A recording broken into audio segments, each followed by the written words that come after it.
याने ही सेवा केली, त्याला अनुभव आला.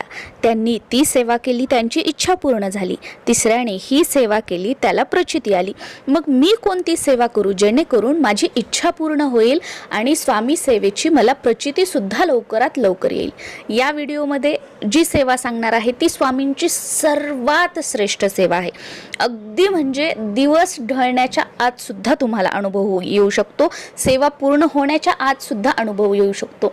तुम्ही स्वामी सारामृताचं पठण करताय, त्याचे पारायण करतात 108-51, ती सेवा सर्वात श्रेष्ठ सेवा आहे. तुम्ही नामस्मरण करताय श्री स्वामी समर्थ, ती सेवा सर्वात श्रेष्ठ सेवा आहे.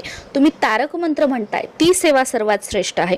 तुम्ही गुरुचरित्र पारायण करताय, ती सेवा सर्वात श्रेष्ठ आहे. सेवा कोणतीच लहान आणि कोणतीच श्रेष्ठ नाही. सर्वात महत्त्वाचा आहे तो म्हणजे तुमचा विश्वास.